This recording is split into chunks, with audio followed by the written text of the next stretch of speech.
ये कहानी रपुंज़ेल के बारे में है। नमस्ते, आइए सुनते हैं इस मजेदार कहानी को। एक बार की बात है, एम्बरवुड नाम के देश के एक छोटे से गांव में एल्डन नाम का एक आदमी रहा करता था। उसकी एक पत्नी भी थी जिसका नाम एलारा था। दुर्भाग्य से उन दोनों के कोई बच्चे नहीं थे। दोनों की इच्छा थी कि उन्हें भी एक प्यारा सा बच्चा हो जाए। इसके लिए वो रोज भगवान से प्रार्थना किया करते थे। एक दिन भगवान उनकी प्रार्थना सुन लेते हैं और एलारा गर्भवती हो जाती है। एलारा तुरंत ये बात अपने पति एल्डन को बताती है। इस खबर को सुनकर एल्डन काफी खुश हो जाता है और दोनों मिलकर इस तोहफे के लिए भगवान का शुक्रिया अदा करते हैं। एलारा के प्रेग्नेंट होने के बाद एल्डन उसका पूरा ख्याल रखने लगता है। वो उसकी हर छोटी बड़ी ख्वाहिशों को पूरा किया करता था। एक दिन दोनों पति पत्नी एक साथ खाना खा रहे होते हैं, मगर एलारा की तबीयत ठीक नहीं लग रही होती है, तो वो वहां से उठकर बालकनी में ताजी हवा खाने आ जाती है। यहाँ उसकी नजर एक छोटे से बच्चे पर पड़ती है। बच्चे को देखकर वो अपने पति से कहती है, देखिए वो बच्चा कितना प्यारा है। इस पर एल्डन जवाब देता है, हाँ वो तो सच में बहुत प्यारा है। फिर एलारा बालकनी से दूसरी ओर देखने लगती है। तभी उसकी नजर पास के एक महल के बगीचे में लगे रपुंज़ेल नाम के पेड़ के पत्तों पर पड़ती है। उन्हें देखकर वो कहती है, वाह रपुंज़ेल के पत्ते कितने ताजे लग रहे हैं, काश ये मुझे खाने को मिल जाते। ये सुनकर एल्डन घबरा जाता है। वो एलारा से कहता है, अरे तुम ऐसा मत कहो, तुम्हें पता है ना कि वो महल जादूगरनी इसाडोरा का है, वहां तक पहुंचना नामुमकिन है। वो अपने बगीचे में किसी को भी नहीं जाने देती। तुम उसकी जगह कुछ और खा लो।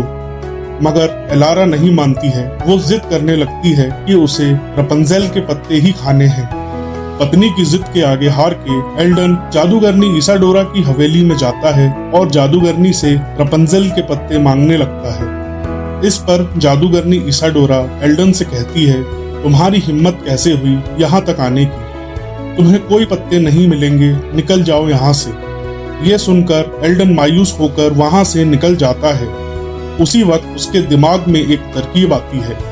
आधी रात के समय एल्डन उठता है और एक टोकरी लेकर जादूगरनी के बगीचे में पहुंच जाता है। वहां वो रपुंज़ेल के कुछ पत्ते चुरा लेता है और वहां से दबे पांव निकल आता है। लेकिन ये सब होते हुए जादूगरनी अपनी हवेली की खिड़की से देख रही होती है।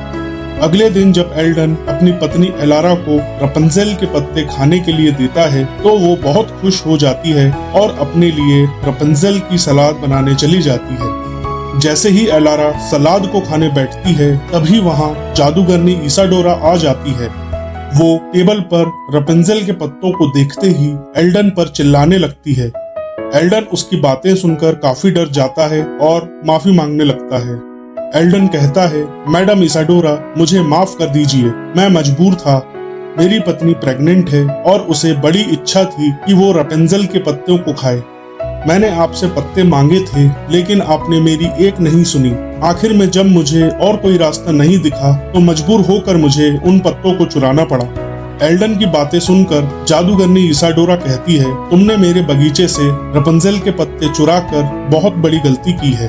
इसके लिए मैं तुम्हें सजा जरूर दूंगी, लेकिन अगर तुम चाहो तो मेरी सजा से बच सकते हो। बस इसके लिए तुम्हें अपना बच्चा जन्म के बाद मुझे देना होगा। इतना कहकर इसाडोरा वहां से चली जाती है।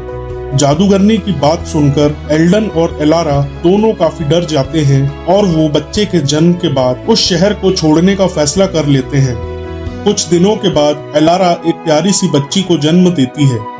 बच्ची के जन्म लेते ही एलारा और एल्डन वहां से भागने लगते हैं। तभी रास्ते में उन्हें वो जादूगरनी मिल जाती है और वो अपने जादू से बच्ची को लेकर गायब हो जाती है।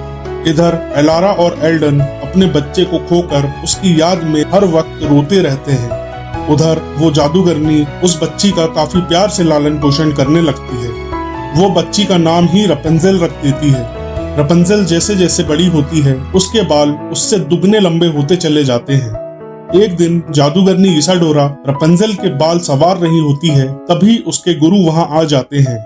वो इसाडोरा से कहते हैं, सुनो इसाडोरा, अब समय आ गया है कि तुम रपेंजेल को लेकर मेरे महल चलो। अब उस महल की देखभाल तुम्हें ही करनी है। इतना कहकर इसाडोरा के गुरु रपेंजेल और इसाडोरा को वहां से लेकर सीधे अपने महल पहुंच जाते हैं। महल पहुंचकर गुरु इसाडोरा और रपेंजेल को महल की मीनार में कैद कर देते हैं और कहते हैं, इसाडोरा, अब मैं थोड़ा आराम करना चाहता हूँ, इसलिए इस महल और इस मीनार को तुम्हारे हवाले कर रहा हूँ। इसकी देखभाल अच्छी तरह से करना। अगर इसे कुछ हुआ तो मैं तुम्हें इसके लिए कठोर दंड दूंगा। इस पर इसाडोरा कहती है, गुरुजी, आप निश्चिंत रहें, मैं इस महल और मीनार की देखरेख अच्छी तरह से करूंगी। इसके बाद इसाडोरा के गुरु वहां से चले जाते हैं। गुरु के वहां से जाते ही इसाडोरा रपेंजेल से कहती है, मैं कुछ सामान लेने के लिए बाहर जा रही हूँ, तब तक तुम इस महल की देखभाल करना। इसाडोरा की ये बातें सुनकर रपेंजेल सोच में पड़ जाती है कि वो इस मीनार से भला कैसे नीचे उतरेगी। यहाँ तो कोई सीढ़ी भी नहीं है। इतने में इसाडोरा रपेंजेल के लंबे बालों को मीनार से नीचे लटका देती है और कहती है, मैं इसके सहारे नीचे उतरूंगी और जब मैं बाजार से वापस आऊंगी तो तुम्हें आवाज लगाऊंगी। मेरी आवाज सुनकर तुम अपने बाल ऐसे ही मीनार से नीचे की ओर लटका देना ताकि मैं उसे पकड़कर वापस ऊपर आ जाऊं। इस पर रपेंजेल कहती है, ठीक है। अब जल्दी से इसाडोरा रपेंजेल के बालों के सहारे नीचे उतरकर बाजार चली जाती है। इसाडोरा के जाने के बाद मीनार में अकेली बैठी रपेंजेल अपना मन बहलाने के लिए गाना गाने लगती है। इसी दौरान एक राजकुमार उस जगह सैर करने के लिए आता है। तभी उसे रपेंजेल के मधुर गीत सुनाई देते हैं। उसकी आवाज सुनकर राजकुमार सोचता है कि इस सुनसान जगह पर इतना अच्छा गाना कौन गा रहा होगा। इसी सोच के साथ राजकुमार उस आवाज की ओर चल पड़ता है और फिर उसकी नजर मीनार पर पड़ती है। राजकुमार वहीं एक पेड़ के पीछे छिपकर रपेंजेल का गाना सुनने लगता है। इतने में वो देखता है कि इसाडोरा वहां आकर मीनार के नीचे से रपेंजेल को आवाज लगाते हुए कहती है, अपने बालों को नीचे गिराओ।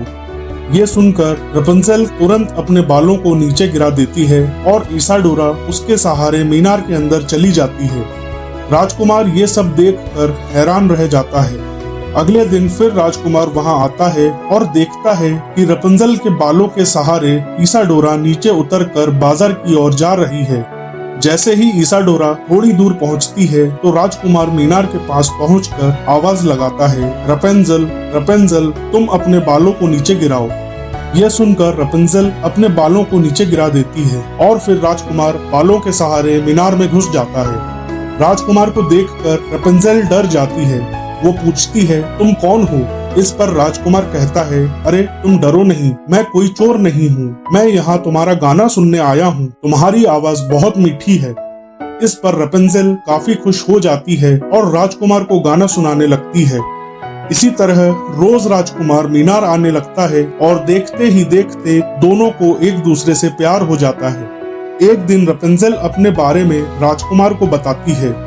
वो कहती है, इसाडोरा मेरी माँ नहीं है, उसने मुझे यहाँ कैद करके रखा है, वो मुझे कहीं भी नहीं जाने देती। ये सुनकर राजकुमार रपेंजेल से वादा करता है कि वो उसके असली माँ बाप से उसे जरूर मिलवाएगा। इतना कहकर राजकुमार मीनार से निकल जाता है। उसी वक्त इसाडोरा वहाँ आ जाती है और राजकुमार को वहाँ से जाते हुए देख लेती है। वो तुरंत आवाज लगाती है, रपेंजेल, रपेंजेल, तुम अपने बालों को नीचे गिराओ। ये सुनकर रपेंजेल अपने बालों को नीचे गिरा देती है और फिर इसाडोरा ऊपर मीनार में चली जाती है। मीनार में पहुंचते ही इसाडोरा सीधे रपेंजेल पे गुस्सा करते हुए कहती है, मैंने तो सोचा था कि मैं तुम्हें बाहर की दुनिया से दूर रखने में सफल हो गई हूँ, लेकिन ऐसा नहीं हुआ। गुस्से में इसाडोरा कैंची लेकर रपेंजेल के बाल काट देती है और फिर रपेंजेल को एक सुनसान से रेगिस्तान में ले जाकर छोड़ देती है। इस बात से अनजान राजकुमार अगले दिन फिर मीनार के पास आता है और आवाज लगाता है, रपेंजेल, रपेंजेल, तुम अपने बालों को नीचे गिराओ। रोज की तरह ही रपेंजेल के बाल नीचे गिरते हैं, जिसे पकड़कर वो मीनार में प्रवेश करता है, लेकिन इस बार वो हैरान रह जाता है। दरअसल मीनार में रपेंजेल नहीं, इसाडोरा थी। वो उसे देखकर पूछता है, रपेंजेल कहाँ है? इसाडोरा कहती है, तुम जिस रपेंजेल की तलाश में यहाँ आए हो वो अब यहाँ नहीं रहती है। इतना कहकर इसाडोरा राजकुमार को मीनार से नीचे फेंक देती है। इस घटना के बाद राजकुमार बुरी तरह से घायल हो जाता है, लेकिन फिर भी वो हार नहीं मानता है। वो अपने सैनिकों के साथ रपुंज़ल की तलाश में निकल जाता है। कुछ समय तक यूं ही भटकने के बाद राजकुमार उस रेगिस्तान के पास पहुंच जाता है। तभी उसे रपुंज़ल का गाना सुनाई देता है, जिसे वो अक्सर गाया करती थी। राजकुमार खुश हो जाता है और आवाज की ओर बढ़ने लगता है। कुछ दूर जाने के बाद उसे रपुंज़ल मिल जाती है। वो काफी खुश होता है और उसे अपने साथ लेकर मीनार की ओर चल पड़ता है। मीनार पहुंचने के बाद राजकुमार अपने सैनिकों से उसे तोड़ने का आदेश दे देता है। इसाडोरा सैनिकों को रोकने की बहुत कोशिशें करती है, लेकिन वो सफल नहीं हो पाती। इतने में ही इसाडोरा के गुरु भी वहां पहुंच जाते हैं और जब वो मीनार को टूटते हुए देखते हैं तो गुस्से से लाल हो जाते हैं। गुरु इसाडोरा को कठोर दंड देते हैं और वहां से गायब हो जाते हैं। इसके बाद राजकुमार अपने साथ रपुंज़ल को अपने महल में ले आता है और वहां उसे उसके असली माता पिता से मिलवाता है। अपने माता पिता से मिलकर रपुंज़ल बहुत खुश होती है और राजकुमार का शुक्रिया करती है। इसके बाद सभी लोग खुशी खुशी वहां एक साथ रहने लगते हैं। इस कहानी से हमें ये सीखने को मिलता है कि हमें कभी भी किसी के खिलाफ बुरा नहीं सोचना चाहिए। बुराई की जगह हमें सकारात्मक रहना चाहिए। बुरे विचार हमें खुद को भी दुख पहुंचाते हैं और ये एक निरंतर दुख का स्रोत बन सकते हैं। हमें बुरे के स्थान पर समस्याओं का समाधान ढूंढना चाहिए ताकि हमारा जीवन सुखमय और शांतिपूर्ण रहे। कहानी समाप्त। धन्यवाद।